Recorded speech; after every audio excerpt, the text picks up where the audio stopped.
Welcome to Dive into Book Design. I'm Jules Corsair, and today we're going to be talking about We're going to be talking, this is the first episode of a 4-part series where I talk about the 4 elements that I feel are the most important when it comes to book design.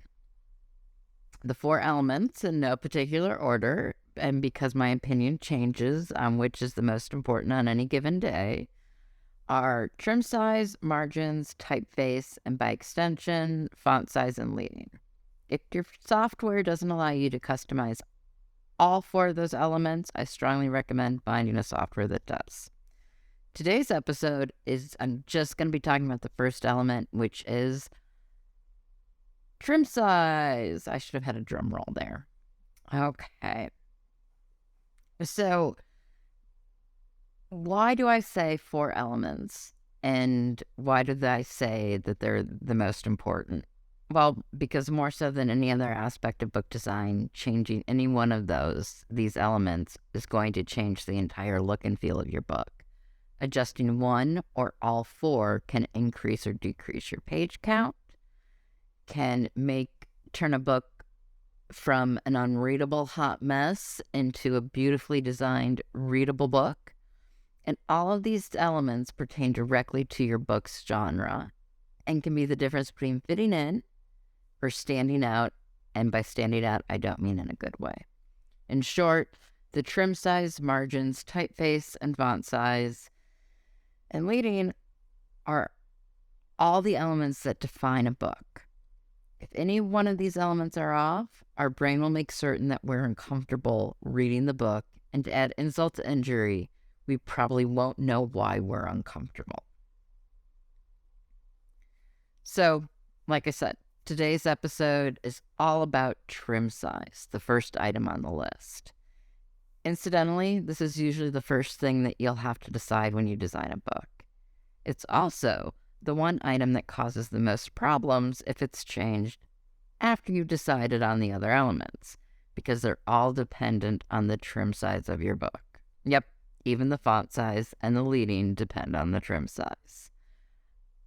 I might even go as far as to say every aspect of book design, even those I'm not talking about in this 4-part series, are dependent on trim size. That's a giant responsibility for something that seems to be a minor decision in the scheme of things, and something most people probably don't really take serious consideration of when they make the decision. So, what trim size should you use? Right? That's the question everyone's asking. Well, you know what? Actually, let's step back a few steps. I'm going to ask you a question. If someone were to ask you what a trim size is, would you be able to define it? Most of you would say it's the size of the book. And while that is a correct answer, it is not necessarily the most accurate answer. So the trim size is the size of the page that the page is trimmed down to. When a book is printed, it's not printed out page by page. They don't print the book out on 5 1/4 by 8-inch pages or 6 by 9-inch pages. The book is printed out, or I should say multiple pages are printed out on a sheet of paper. And then those sheets get trimmed down and the pages get cut out. Hence the name trim size. So, all right, now that you know what the trim size is, the accurate definition, let's go back to that original question. What trim size should you use? Well, it depends. It depends on what you're planning to publish, whether it's a hardback or paperback. And it also depends on the genre of your book. So, for the most part, genre fiction should be somewhere between 5 and 5.5 inches wide by 8 inches tall. Not all printers will have the trim size you want, especially some offset printers who allow for smaller print runs. Off the top of my head, I think 48-hour printing allows for 5 by 8 and 5.5 by 8.5, which is great. unless you happen to be interested in 5 1/4 by 8-inch trim size. So really the first criteria you need to ask is what trim size is available. Now, Ingram, if you distribute through Ingram, seems to have every conceivable trim size that you can think of. But those trim sizes are limited based upon page count, paper type, and binding. So before you make a decision on your trim size, make sure that it's available at your choice of printer. And if it doesn't matter whether it's an offset printer, KDP print, or Ingram Sparks, you want to make sure that they have a trim size available. The second criteria for trim size is the type of book you want to format. This one should be a relatively simple decision. Your choices are going to be perfect bound, trade paperback, or case bound hardback. In other words, do you want to offer your readers a paperback version or a hardcover version of your book? Now, this is likely the only time I'm ever going to say these words, but if you are designing a book for hardcover, you can pick any trim size that you want. Yep, you heard me right. But, and you knew there had to be a but, there is a caveat. For the most part, you're going to want, if you're going to do a hardback, you want it to be 6x9 because that's what most hardcovers are. And you're probably going to want to stick with that trim size. However, and this is the caveat, there are times when you can go both smaller or larger depending on the book. So if you're doing a coffee table book, you'll definitely want to be larger, but I'm going to also recommend that you shy away from POD, for most PODs. I think Lulu does a decent coffee table book with their color printing if you have lots of photos. But if we're talking about fiction and typesetting, which is what this whole podcast is about, you can go smaller or larger depending on what the point of the book is. And this is where the caveat comes into full play. You can use a much smaller trim size for genre fiction if you have a good reason for using that trim size. So a special holiday edition of a book might be better in a smaller size. A limited edition set of a series might work at a smaller size too. And then something else to consider is that most middle grade books are going to be at the 5 1/4 by 8-inch trim size. Yeah, you heard me right. So Stuart Little by E.B. White, the hardcover version is at 5 1/4 by 8-inch. I think, and I'm not 100% certain, but this is what logic tells me, is that the 5 1/4 by 8-inch fits little hands better than the 6x9 does. So I recently did an omnibus with just over 1,100 pages in it. And using any other trim size than 6x9 would have been insane. I could have even gone up to that. There's a trim size on Ingram that's slightly larger. And that is good for large print editions. And you can keep your page count down that way. But I had a plan worked out in my brain, and so I stuck with the 6x9 trim size. And this is where the plan comes into play. I also wanted to do special edition hardcovers for individual books. And when I first came up with this plan, I thought, well, maybe I'll do these special edition hardcovers in a smaller trim size.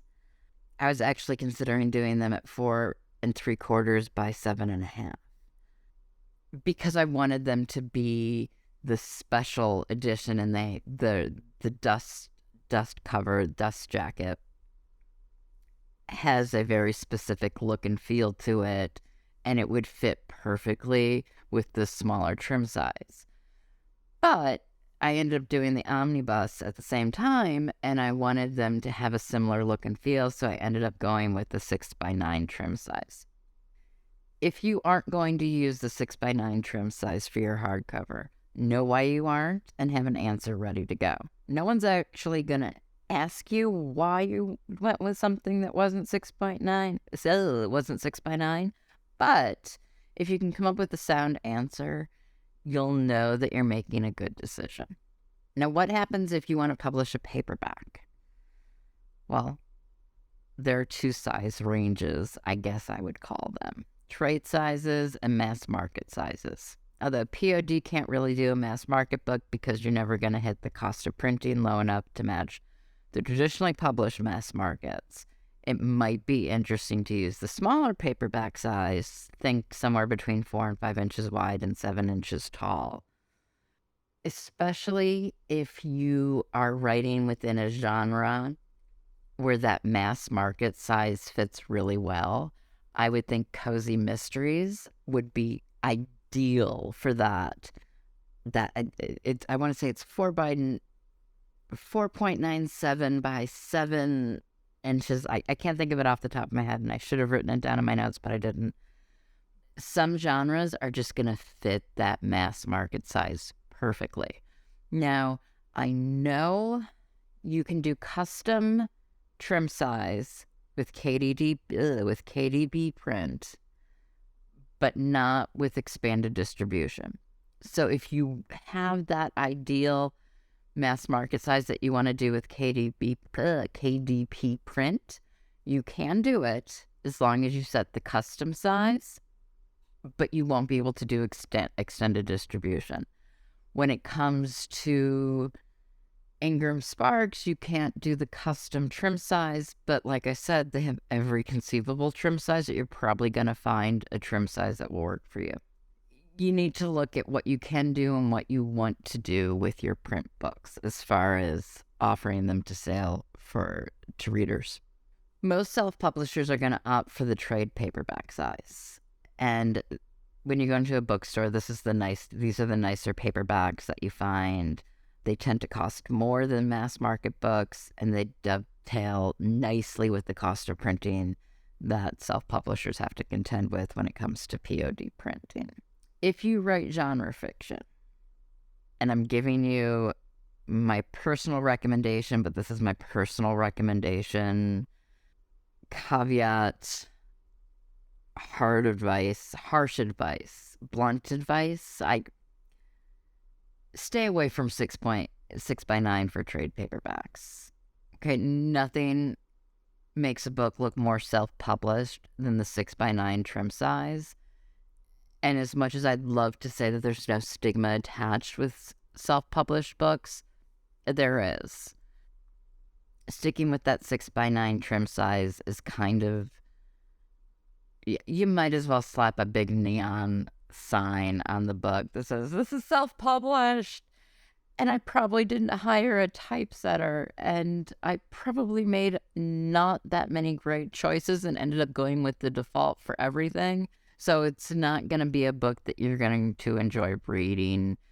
And when you put it down, you're not going to pick it back up.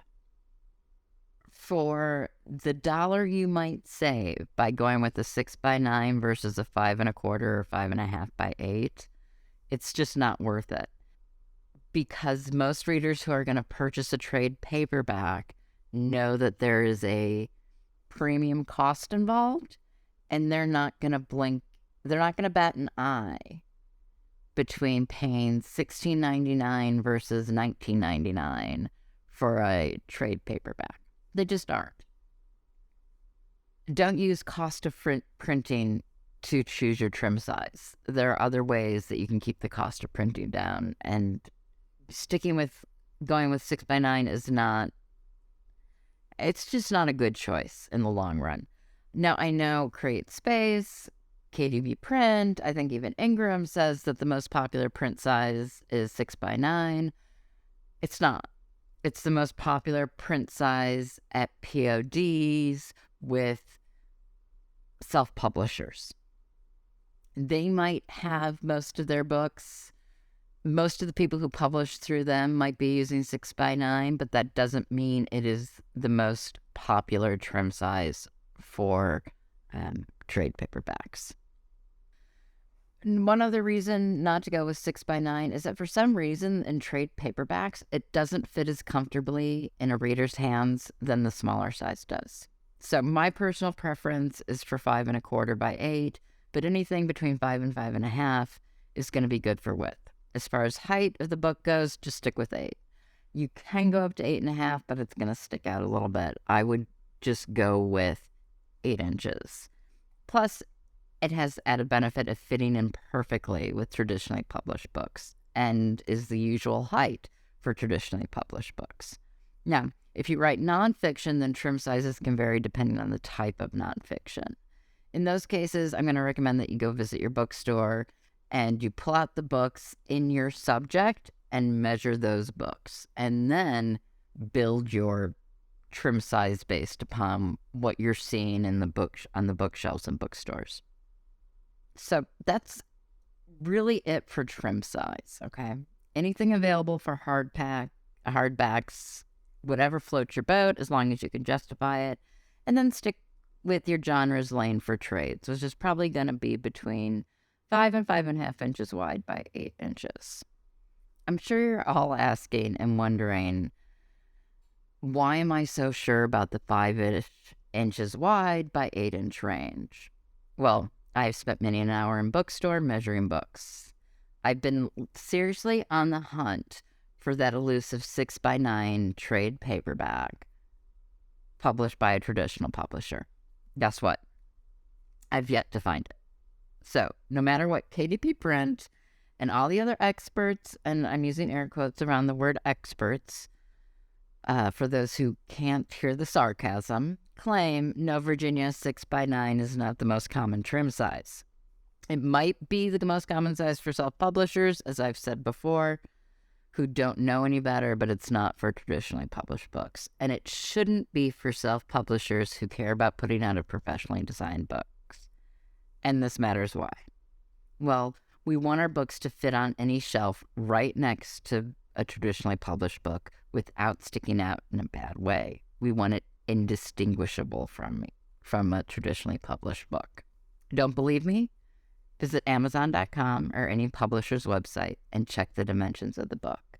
On Amazon, all the 6x9 books will fall under self-publishers, and very few, if any at all, and I have not found them. It doesn't mean they don't exist. It just means that I haven't found it yet.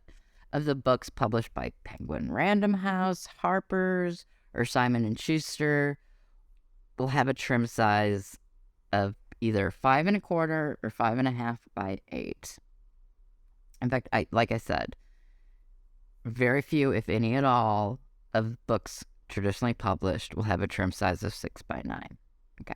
Now you can go ahead and pause the podcast right now and check it out. Or you can make a quick note that you're going to check it out the next time you go to Amazon or the next time you go to a bookstore. That's the first episode. Really basic. How do we figure out what our trim size is? And next week's episode, we're going to make our next decision, which is margins. Yay. Now this one takes a little bit of math into consideration. So that's one of the reasons why I decided to break it up. There was just a lot of information, and all 4 chunks in one episode became like an hour and a half, and I want to keep them shorter than that. And it's a little bit easier to have dry information and math in shorter episodes. That's it for the first pillar, which is trim size. Go ahead, check the books on your bookshelf, check the books in your bookstore, check the books at Amazon.com, and figure out which trim size most of the traditionally published books within your genre are. And that will help you make a better informed decision going forward. So thanks again to everyone for listening. And be sure to follow and subscribe to Dive into Book Design on Apple Podcasts, Spotify, Google, or however you listen. Don't forget to leave a 5-star review, and to connect with me, Jules, please send an email to podcasts, that's plural, podcasts, at jcrusair.com.